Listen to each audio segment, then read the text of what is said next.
소추위원회 모두 발언을 겹치지 않는 범위 내에서 피청구인들의 개별 소추 사유만 제가 간략하게 말씀을 드리고 자세한 내용은 국회 탄핵소추 의결서 그리고 청구인 측이 제출한 준비서면으로 대체하도록 하겠습니다. 우선 이 건 탄핵소추 경위를 간략히 보시면 이 대통령 배우자 김건희에 대한 범죄가담 혐의가 농후해서 국민적 의혹이 제기되었고 수사가 이루어져야 된다는 국민적 요구가 분출되었었습니다. 특히 2차 주가 조작 시기 108건의 통정 거래 중에서 48건이 김건희의 계좌가 활용됐고 공범들의 1, 2심 판결에 김건희의 이름이 117회 등장했습니다.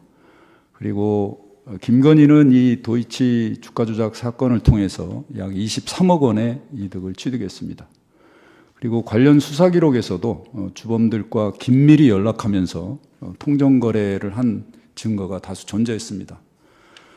실제로 공범에 대한 2심 판결에서 김건희와 동일한 이른바 전주, 계좌주였던 손모 씨에 대해서도 유죄가 선고됨으로써 법리적으로 충분히 유죄 선고의 가능성이 매우 높았던 사안이었습니다.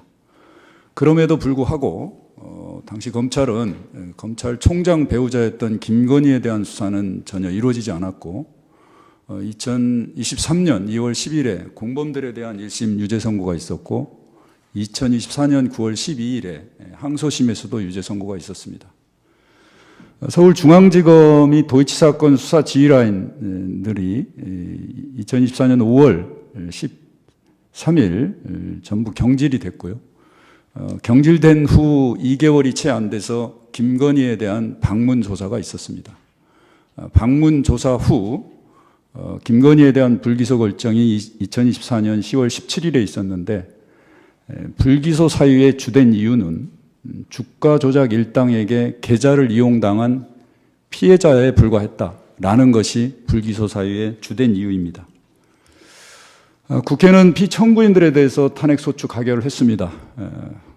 형사사법의 정의 그리고 법 앞에 모두 평등하다는 법치국가의 원칙이 지켜져야 된다는 뜻에서 수사 편의를 제공하고 출석 조사가 원칙임에도 불구하고 밀실에서 주문된 방문 조사를 수사한 점 그리고 실질적인 주가 조작 사건에서 당연히 해야 될 압수수색이나 대질 조사 등을 전혀 하지 않은 사실상의 수사 유기 그리고 다수의 유죄 증거가 있음에도 불구하고 불기소 결정을 한 점이 수사 과정에서의 위법 사실이 있었다는 점이었습니다. 더 나아가서 불기소 결정 이후에 국민적 관심사가 높은 사안이었기 때문에 언론사나 취재기자들의 기자회견 요구가 있었습니다. 그 기자회견장에서 보도자료로 허위의 사실을 왜곡된 보도자료를 발표하고 영장 청구 사실이 없었음에도 불구하고 김건희에 대해서 압수수색 영장이 청구됐으나 법원이 모두 기각했다라는 허위 발표까지 했습니다. 이 허위 발표는 당시 모든 언론사가 검찰이 청구한 영장을 법원이 기각했다라고 모든 신문이 보도를 했고 전 국민들이 검찰이 청구한 영장이 법원에서 기각된 것으로 보도가 됐고 그대로 믿게 되었습니다. 그 다음 날 2024년 10월 18일 날 2024년도 국회 국정감사에서 피청구인은 허위의 자료를 제출해서 마치 김건희에 대해서 영장 청구가 있었고 주가 조작 사건에 대해서 김건희와 같은 계좌주에 대해서는 압수수색을 한 적이 없다는 사실을 오인하게 만드는 허위의 자료를 작성해서 제출했습니다. 그리고 국회에서 같은 취지의 사실과 다른 증언을 하기도 했습니다. 피청구인 이창수의 소추 사유에 대해서 간략히 살펴보겠습니다. 앞서 말씀드린 대로 이창수는 피의자에 대해서 불공정한 특혜 방문 조사를 했습니다. 당시 이원석 검찰총장이나 수사 지휘라인은 출석 조사가 원칙이고 대면 조사를 반드시 해야 된다는 원칙을 세워놨었습니다. 그렇지만 피청구인들은 총장에게 보고를 하지 않고 특별한 출석 소환도 하지 않은 상태에서 단순히 방문 조사로 끝냈습니다. 이 사건 불기소 처분을 결정하기에 앞서서 통상 국민적 관심사가 높고 국민적 의혹이 있는 사건에서 수사심의위원회를 개최해서 외부 위원들, 전문가들로 하여금 수사의 어떤 결정에 대한 당부를 판단하는 의견을 수렴하는 수사심의위원회를 개최하지도 않았습니다.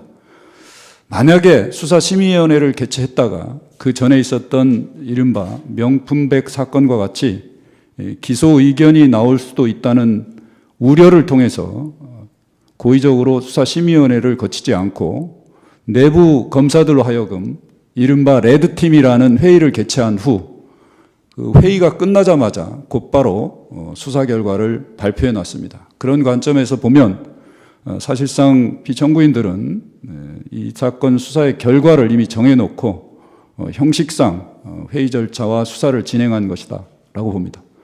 실질적으로 법령을 준수해서 성실히 직무를 수행해야 할 피청구인들이 다수의 유죄 증거를 무시하고 불기소 처분을 한 것은 사실상 직무유기에 다름 아니다라는 점이고요. 그리고 성실히 법령을 준수해서 직무를 수행해야 되고 공정하게 직무를 수행해야 될 국가공무원법, 그다음에 검찰청법, 그다음에 헌법 7조 1항을 위반하였습니다.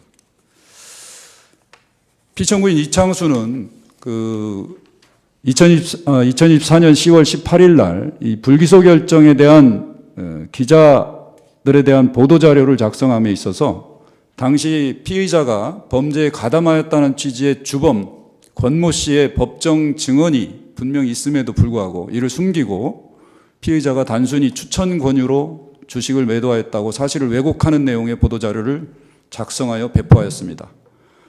그로 인해서 23억 원의 주가 조작으로 인한 이득을 얻은 피의자가 피해자로 둔갑해버린 사건이 돼버렸습니다. 또한 피의자가 범죄에 가담한 내용은 숨기고 피의자가 범죄 행위에 대한 인식이 없었다고 사실을 왜곡하는 내용의 보도자료를 작성해서 배포했습니다. 결국 국민들은 이 보도자료를 통해서 보도를 보고 이 사건 수사가 제대로 이루어졌음에도 불구하고 김건희에 대한 혐의가 전혀 없다고 인식을 하게 됐습니다. 결국 국민들이 사실상 기망을 당한 꼴이 되어버렸습니다. 이러한 행위는 허위 공문서를 행사한 것이고 당시 법조 출입기자단 전체에 대한 그리고 언론사에 대한 업무 방해이며 공무원의 직무수행의 공정의무, 성실의무, 그다음에 검찰청법을 위반한 것입니다. 세 번째, 국회 감사에서 피청구인 이창수는 코바나 사건과 영장 청구 당시 도이치 주가 조작 사건을 동시에 진행했다라고 사실과 다른 증언을 했습니다. 또한 계좌주 중에는 압수수색 영장 청구에서 계좌 추적한 것은 김건희뿐이다라고 사실과 다른 증언을 했습니다. 이 수사 기록 내에는 당시 계좌주였던 이모 씨에 대한 압수수색이 분명히 있었고 수사 기록에는 수사 보고서까지 작성돼서 편철이 되어 있었습니다. 그럼에도 불구하고 국회 국정감사장에서 감사위원들의 질문에 사실과 다른 허위의 증언을 한 것입니다. 또한 국회가 당시 요청한 자료에 따라서 국회에 대한 압수수색 영장, 김건희에 대한 압수수색 영장의 내역을 제출하면서 계좌주에 대한 압수수색 영장이 없었다는 보도자료를 제출했기 때문에 거기에 맞게 하기 위해서 자료에 계좌주를 관계자로 이렇게 기재하여 사실상 계좌주에 대해서는 영장 청구가 없었던 것처럼 사실을 오인하는 보도자료를 만들었습니다. 이는 피청구인이 국회 증언감정법을 위반하고 허위 공문서를 작성 행사했으며 공무원의 성실의무, 직무수행의 공정의무를 위반한 행위입니다. 이하 피청구인 조상원과 피청구인 최재훈은 소추 사율이 거의 동일합니다. 그래서 조상원과 최재훈에 대해서는 함께 최재훈의 소추 사유를 통해서 같이 말씀드리도록 하겠습니다. 피의자 최재훈은 이 사건의 주임 담당 검사입니다. 검사의 직분에 맞게, 그다음에 법령의 책무에 맞게 공정하고 철저한 수사를 거쳐서 범죄 혐의 의무를 가리고 기소 여부를 결정하였어야 합니다. 그럼에도 불구하고 검찰총장의 배우자, 즉 대통령의 배우자라는 피의자의 입장에서 불공정 특혜 방문 수사를 하였습니다. 담당 수사검사로서 사실상 결론을 정해놓고 형식적인 대면 조사를 거쳐서 곧바로 수사 결과를 발표했습니다. 마찬가지로 법령을 준수하여 성실히 직무를 수행한 것이 아니라 다수의 유죄 증거를 무시하고 검사로서의 책무를 유기한 것이다 라고 저희는 보고 있습니다. 마찬가지로 허위 보도자료 작성 배포, 허위 자료 제출에 대해서는 피청구인 이창수에 대해서 말씀드린 내용과 거의 동일합니다. 특히 계좌주에 대해서 영장 청구한 사실이 없다고 오인하도록 국회의 관계자라고 아마 초안을 직접 작성해서 제출하도록 같이 협력한 것으로 보입니다. 그다음에 기자회견에서 주로 답변을 하면서 분명히 기자들로 하여금 오인하게 하는 그런 답변, 허위 답변을 했습니다.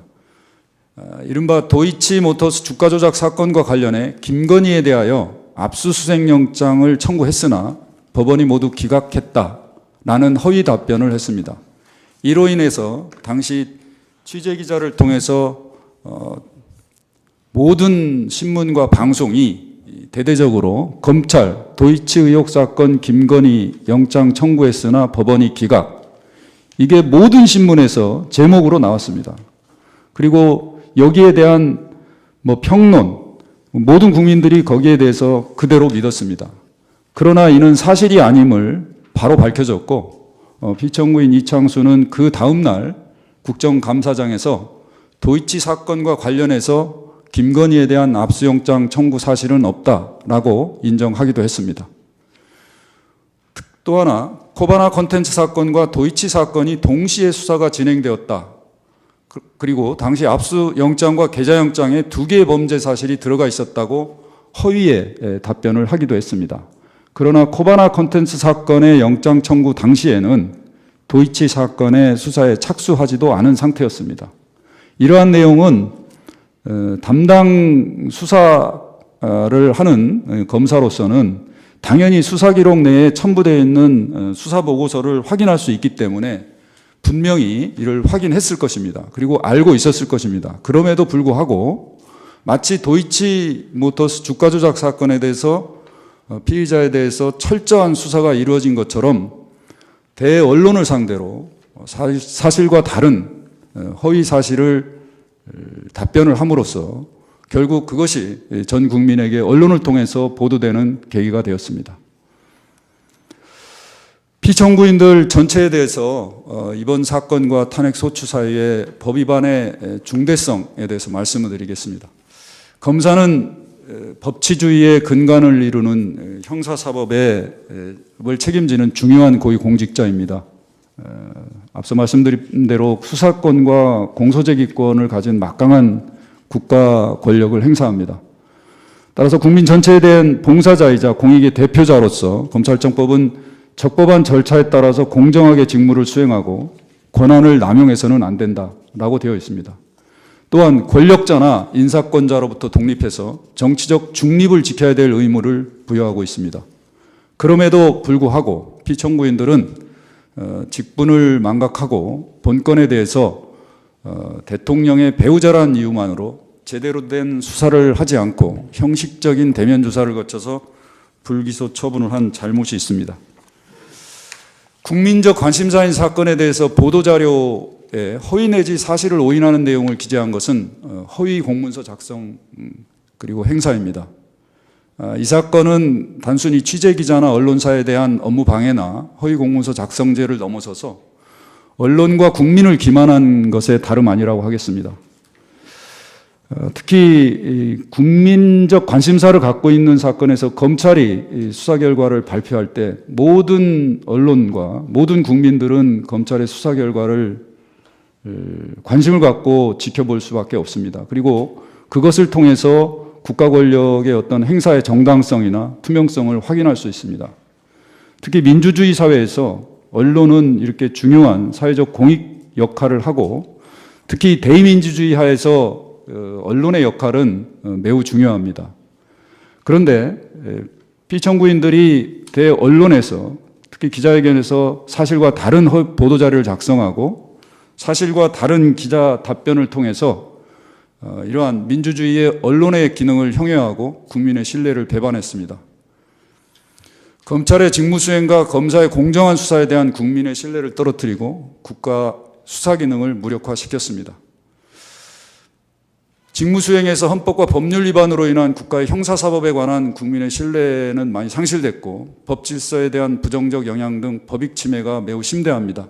특히 대통령이 배우자였기 때문에 이 사건에 대해서 많은 국민들은 철저히 수사되고 법 앞에 모두 평등하다는 것을 보여줄 것으로 기대했으나 그 기대에 전혀 미치지 못했습니다. 위법한 직무 수행을 한 공직자들의 직무를 계속적으로 수행하도록 하는 것은 탄핵심판제도의 취지에 부합하지 않습니다. 임명직 공무원은 법 위반으로 인한 법익 침해와 해당 공직자에 대한 불이익이 비례적으로 평가되어야 됩니다.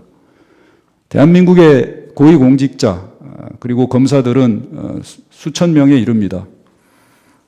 법 위반의 중대성이 이른바 국민의 주권자에서 직접 선출되는 대통령과 같은 민족 정당성 있는 고위공직자와는 다른 기준에서 파면 여부가 결정되어야 된다고 봅니다. 피청구인들의 직무집행에 있어서 헌법과 법률 위반이 명백하고 중대하다고 생각합니다. 그리고 그 결과는 국민들이 이 사건에서 보는 공함과 법 질서가 제대로 정당하게 이루어지는지에 대한 신뢰의 가치가 많이 상실되었습니다. 헌법과 법률을 위반한 고위정직자를 파면하는 것은 헌법의 명령이자 헌법이 우리 헌법재판소에 부여한 책무라고 생각됩니다. 피청구인들에게 파면 결정을 하여 주시기 바랍니다. 이상입니다.